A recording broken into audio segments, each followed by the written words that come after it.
تو جو رحمت رمضان میں میرے نبی نے فرمایا اگر میری امت کو پتہ چل جائے کہ رمضان کیا ہے تو یہ تمنا کریں گے کہ کاش سارا سال ہی رمضان ہو۔ اچھا ایک صحابی آئے، یا رسول اللہ میں تو مارا گیا۔ آپ نے کہا کیا ہوا؟ کہا میرا روزہ تھا، میں بیوی کے پاس چلا گیا۔ آپ نے کہا تو پھر تو غلام آزاد کر، کفارہ دے۔ کہا جی میں تو خود غریب آدمی ہوں، غلام کہاں سے آزاد خریدنا پڑے۔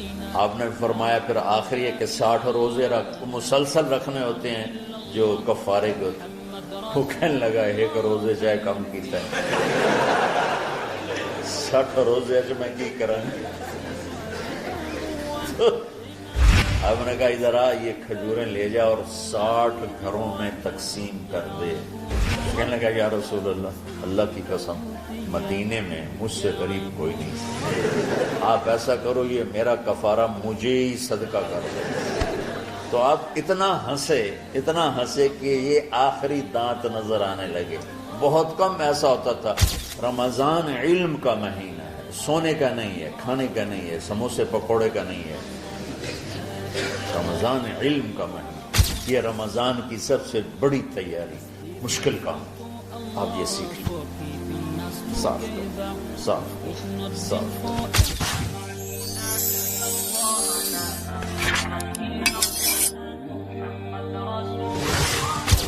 سارے مہینوں کے نام عربوں نے رکھے، محرم، صفر، ربیع الاول، ربیع الثانی، جمادی الاولی، جمادی الثانی، رجب، شعبان، رمضان، شوال، ذوالقعدہ، ذوالحج۔ اس میں جو رمضان ہے یہ نام اللہ نے رکھا، باقی مہینوں کے نام تو رکھے عربوں نے۔ پھر ان کی زبان پہ اللہ لایا رمضان، چونکہ ابھی تو دنیا بھی نہیں بنی تھی اور اللہ نے قرآن کی تلاوت فرمائی تھی، تو اس قرآن میں تھا شہر رمضان الذی انزل فیہ القرآن۔ تو رمضان کا نام اللہ نے پہلے سے چن رکھا تھا، پھر ان سے رکھوا دیا۔ رمضان کہتے ہیں رمض یرمز، جل جانا، جل جانا۔ رمضان کو رمضان کیوں کہتے ہیں؟ اس میں گناہ جل جاتے ہیں۔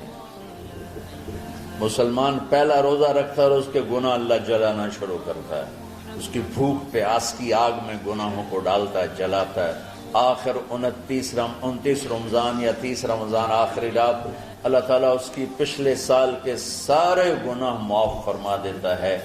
تو اس کو اس سے تشبیہ دی گئی کہ جیسے جلنے سے چیز ختم ہو جاتی ہے، رمضان کے روزے کی بھوک اور پیاس کی تپش سے اللہ تعالیٰ پچھلے سال کے سارے گناہوں کو معاف فرما دیتا ہے۔ تو ہم نے رمضان میں شروع کی کہ یہ رحمتوں کا مہینہ، ہر چیز کی برکت کا مہینہ، ہر شے کی اللہ کی طرف سے فراوانی اس میں ہے، علم کی بھی، ہدایت کی بھی، رزق کی بھی۔ پھر اللہ نے اس مہینے کا نام خود رکھا شہر رمضان، شہر رمضان۔ اس میں شب قدر رکھی، اس میں رات کی ایک نماز۔ اچھا پہلی امتوں پہ روزہ فرض تھا افطاری سے افطاری، افطاری سے افطاری، بہت شدید تھا، 24 گھنٹے کا روزہ۔ بس افطاری کے بعد آنکھ لگ جاتی تو روزہ اگلا شروع ہو جاتا تھا۔ تو ہم پر بھی پہلے ایسے ہی روزہ اترا، افطاری سے افطاری۔ تو ابن سرمہ رضی اللہ تعالی عنہ اونٹ چرانے والے تھے، وہ شام کو لوٹے تو بیوی سے پوچھا کوئی افطاری کا سامان ہے؟ انہوں نے کہا ہے تو نہیں، میں کہیں سے لے آتی ہوں۔ وہ گئیں افطاری کا کوئی سامان لینے، ان کو تھوڑی دیر ہو گئی اور ان کی آنکھ لگ گئی، تھکے ہوئے تھے، سورج ڈوب گیا۔ جب وہ آئیں تو ان کا ہائے سرمہ تو ہلاک ہو گیا۔ کیا ہوا؟ کہا اگلا روزہ شروع ہو کیونکہ تیری آنکھ لگ گئی۔ تو انہوں نے کہا چلو کوئی بات نہیں، لیکن ظہر کے وقت بے ہوش ہو گئے۔ ایک روایت میں آتا ہے نماز پڑھنے آئے اور گر گئے، اور ایک میں آتا ہے گھر میں بے ہوش ہوئے۔ تو جو بھی صورتحال تھی اللہ کے نبی کو پتہ چلا۔ کیا ہوا؟ سرمہ کہا جی وہ افطاری کر نہیں سکے تو روزہ شروع ہو گیا تو بے ہوش ہو گئے. تو اللہ کے نبی رنجیدہ ہوئے تو اللہ تعالیٰ نے قرآن اتار دیا، چلو میرے محبوب ساری رات کھاؤ حتی یتبین لکم الخیط الابیض من الخیط الاسود من الفجر، کہ میرے محبوب صبح صادق تک آپ کی امت کو اجازت ہے کھاؤ. پہلی امتوں پر افطاری سے افطاری، لیکن ان کی نماز تراویح نہیں تھی. تو ہمیں اللہ تعالیٰ نے دیا سحری تک پوری رات. اچھا ایک صحابی آئے، یا رسول اللہ میں تو مارا گیا. آپ نے کہا کیا ہوا؟ کہا میرا روزہ تھا، میں بیوی کے پاس چلا گیا. آپ نے کہا تو پھر تو غلام آزاد کر، کفارہ دے. کہا جی میں تو خود غریب آدمی ہوں، غلام کہاں سے آزاد خریدنا پڑے. آپ نے کہا 60 مسکینوں کو کھانا کھلا. کہا میں آپ مسکین ہیں، میں کینوں کھانا کھلاؤں. آپ نے فرمایا پھر آخری ہے کہ 60 روزے مسلسل رکھنے ہوتے ہیں جو کفارے کے ہوتے ہیں. وہ کہنے لگا ایک روزے چاہے کم کیتا ہے 60 روزے جو میں کی کروں. تو آپ نے فرمایا اچھا ٹھیک ہے بیٹھ جاؤ. بیٹھ گئے. تھوڑی دیر ہوئی تو ایک انصاری صحابی کھجوروں کا ٹوکرا لے کر آیا کہ یا رسول اللہ یہ صدقے کی کھجوریں تقسیم فرما دیں. تو آپ نے فرمایا بھائی وہ کدھر ہو؟ کہا جی بیٹھا ہوں. آپ نے کہا ادھر آ، یہ کھجوریں لے جا اور 60 گھروں میں تقسیم کر دے. سبحان اللہ، اللہ نے اس امت کو لاڈ لڈائے ہیں. یہ اللہ کی لاڈلی امت. عجیب واقعہ یہ. کہنے لگا یا رسول اللہ کی قسم مدینے میں مجھ سے غریب کوئی نہیں، آپ ایسا کرو یہ میرا کفارہ مجھے ہی صدقہ کر دو. تو آپ اتنا ہنسے کہ یہ آخری دانت نظر آنے لگے. بہت کم ایسا ہوتا تھا. فضحك حتى بدت نواجذه، ایسا ہنسنا آپ کبھی کبھی ہنستے تھے کہ آخری دانت پورا منہ کھل جائے. تو آپ اتنا ہنسے کہ آخری دانت تک نظر آنے لگے. تو آپ نے کہا اچھا جا لہجہ تیرے واسطے، لیکن یہ صرف تیرے لیے اور کسی کے لیے نہیں. تو جب ایسی خیانت ہوئی تو اللہ تعالیٰ نے دوسرا حکم بھی اتار دیا، باشروہن، کہ تمہارے لیے بیوی بھی حلال ہے، کھانا بھی حلال ہے جب تک صبح صادق نہیں ہو جاتی. لیکن اللہ نے ہمیں ایک نماز عطا فرما دی جس کو ہم آج صلاۃ التراویح کہتے ہیں. میرے نبی کے زمانے میں اسے قیام اللیل کہا جاتا تھا. تراویح کا نام کب پڑا اس کا تو مجھے پتہ نہیں، کہیں نہ کہیں لکھا ہوگا، لیکن صحابہ کے دور میں اس نماز کا نام تھا قیام اللیل. اس لیے حضرت عائشہ رضی اللہ تعالیٰ عنہ کی روایت ہے جس سے 8 رکعت والے حضرات استدلال کرتے ہیں کہ رمضان اور غیر رمضان میں اس کو امام بخاری نے قیام اللیل کا ہی عنوان دیا ہے. آپ نے 11 رکعت سے زیادہ نماز نہیں پڑھی. ایک ضعیف روایت میں ہے کہ آپ نے 3 دن پڑھائی نماز. یہ تو صحیح روایت ہے. کتنی رکعت پڑھائی؟ تو ایک ضعیف روایت میں ہے کہ 20 رکعت پڑھائی. اچھا ضعیف روایت سے عبادت ثابت نہیں ہو سکتی حکم شرعی. تو جب حضرت عمر رضی اللہ تعالیٰ عنہ نے سب کو، اب میرے نبی کے دور میں 3 دن کے بعد آپ تو آئے نہیں کہ کہیں فرض نہ ہو جائے، تو صحابہ اپنے طور پر قرآن سنتے تھے ٹولیوں میں. صدیقی دور میں 2 سال وہ فتنوں میں گزرا، تو اس میں بھی اسی طرح چلا کہ ٹولیوں میں ہوتے. حضرت عمر رضی اللہ عنہ کے زمانے میں حکومت مضبوط ہو گئی، طاقتور ہو گئے. تو ابتدائی سالوں میں نہیں، چند سالوں کے بعد اب مسجد میں تشریف لائے تو لوگ اس طرح کوئی 4 ادھر 4 ادھر 5 ادھر 10 ادھر 20 ادھر. کہنے لگے ان کو ایک امام پہ جمع کر دیا جائے تو کتنا اچھا ہوگا. تو آپ نے سب کو اکٹھا کیا اور ابی بن کعب رضی اللہ تعالیٰ عنہ کو امام بنایا اور سب کو ایک نماز پہ جمع کر کے 20 رکعت کا حکم عطا فرمایا. تو حضرت عمر کا یہ عمل اس حدیث کو مضبوط کر دیتا ہے کہ جو کہ میرے نبی نے کہا علیکم بسنتی و سنت الخلفاء الراشدین من بعدی، کہ میری اور میرے خلفاء راشدین کی سنت پر مضبوطی سے عمل کرنا. تو حضرت عمر کا جو 20 رکعت طے کرنا ہے اگر ان کا اپنا اجتہاد ہے تو بھی ہمارے لیے عمل کے لیے کافی ہے، اور اگر ان کو یہ یاد ہے کہ میرے نبی نے 20 پڑھی تھیں تو اور زیادہ اچھی بات ہے۔ لیکن بہرحال جو 8 پڑھتا ہے ہمارا اس پہ بھی کوئی اعتراض نہیں، کیونکہ وہ بھی حدیث کے ساتھ بات کرتا ہے، اور باقی پوری امت 20 پڑھتی ہے، ان پر بھی اعتراض نہیں۔ میں ایک جگہ سے گزر رہا تھا، نماز کا وقت ہو گیا، اہل حدیث کی مسجد تھی، میں وہاں نماز پڑھنے چلا گیا، تو ایک بہت بڑا اشتہار لکھا ہوا تھا، 20 تراویح ثابت کرنے والے کو 5 لاکھ روپے انعام۔ کس قدر بے وقوفی ہے اور کس قدر احمقانہ یہ امت کی باتیں ہیں کہ 20 تراویح، سینکڑوں سال سے امت کا عمل 20 تراویح آ رہا ہے۔ تراویح کا نام جو پڑھا مجھے یوں لگتا ہے کہ اہل مکہ، یعنی اہل مکہ جو تھے نا، وہ 4 تراویح پڑھ کے ایک طواف کرتے تھے،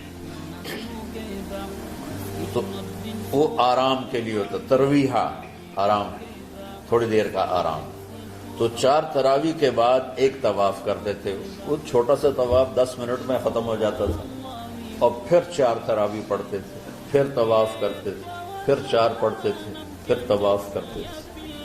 یہ صحابہ کے تھوڑے بعد کے دور کی بات۔ تو مدینے والوں کو پتہ چلا کہ مکے والے تو یہ کرتے ہیں، وہ کہنے کے اساں کی کریے، انہوں نے کہا 40 تراویح پڑھا، 40 رکعت، وہ 40 رکعت پڑھتے تھے۔ تو نوافل میں کوئی سختی نہیں کہ بھائی 8 سے زیادہ نہیں پڑھنی، بدعت ہو جائے گی، اور 20 پڑھنا بدعت ہے، یہ سب جہالت کی بات ہے۔ اور یہ 8 پڑھ رہے ہیں یہ غلط ہے، یہ بھی حماقت کی بات ہے۔ جو صحیح حدیث سے دلیل پکڑ کے کوئی عمل کرتا ہو تو بھائیو اس سے بحث نہ کیا کرو، مناظرہ نہ کیا کرو، یہ بہت نادانی والی بات۔ آج کل جو یہ ہمارے افطاری کے اوقات ہیں، یہ سورج ڈوبنے کے بھی 2-2.5 منٹ بعد کے ہیں کہ احتیاطاً، ٹھیک ہے چلو احتیاط کر لو، کوئی مسئلہ نہیں، لیکن اصل ہے ادھر چونکہ اب سورج ہمیں نظر ہی نہیں آتا ہے، اس طرح ہم گھرے ہوئے ہیں شہروں میں، دیہاتوں میں بھی اب اس طرح کا ماحول ہے کہ وہ نظر نہیں آتا ہے، تو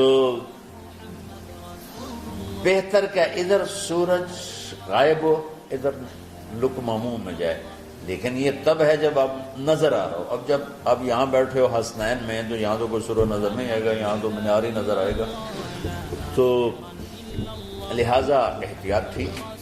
ہمارے اہل حدیث بھائی وہ 2 منٹ پہلے ہم سے افطار کرتے ہیں، تو بڑی اچھی بات ہے کہ سورج کے غروب ہونے کا جو اصل وقت ہے اس کے ساتھ ہی افطار کرنا۔ اور سحری میں ایک واقعہ سناتا ہوں، آپ سحری کھا رہے تھے، بکرے کی سری پکی ہوئی تھی، تو مولا علی رضی اللہ تعالیٰ عنہ اور عرباض بن ساریہ رضی اللہ تعالیٰ عنہ آپ کے ساتھ کھانا کھا رہے تھے، تو حضرت بلال ہے، یا رسول اللہ وقت ختم ہو گیا ہے، میں اذان دینے جا رہا ہوں، آپ برائے مہربانی کھانا پینا بند کریں، اور یہ کہہ کر چلے گئے۔ چھت، ایک انصاری عورت تھی، اس کے گھر کی چھت پہ چڑھ کے اذان دیتے تھے، چڑھنے لگے تو پھر واپس آئے کہ دیکھوں اللہ کے نبی نے کھانا چھوڑ دیا یا نہیں، آ کے دیکھا تو وہ کھا رہے تھے، انہوں نے کہا یا رسول اللہ واللہ لقد اصبحت، یا رسول اللہ اللہ کی قسم سحری کا وقت ختم ہو گیا، صبح ہو گئی، تو آپ نے ہاتھ پیچھے کر لیا، کہہ رہے تیرا بھلا ہو بلال، ابھی وقت باقی تھا، تیرے قسم کھانے پر اللہ نے اس کو پہلے نکال دیا کہ تیری قسم کہیں جھوٹی نہ پڑ جائے۔ تو حضرت علی نے فرمایا کہ اگر بلال قسم نہ کھاتے تو جب تک میرے نبی کھاتے رہتے صبح صادق نہیں ہونی تھی، تو بالکل آخری وقت میں آپ کھاتے تھے تاکہ کم سے کم وقت امت پہ بھوک کا آئے۔ تو اللہ تعالیٰ آپ کے علم میں برکت دے۔ رمضان علم کا مہینہ ہے، سونے کا نہیں ہے، کھانے کا نہیں ہے، سموسے پکوڑے کا نہیں ہے، رمضان علم کا مہینہ۔ تو اب جب دوبارہ تھوڑا سا موسم ٹھنڈک کی طرف گیا اور رات کچھ تھوڑی لمبی ہونے لگی تو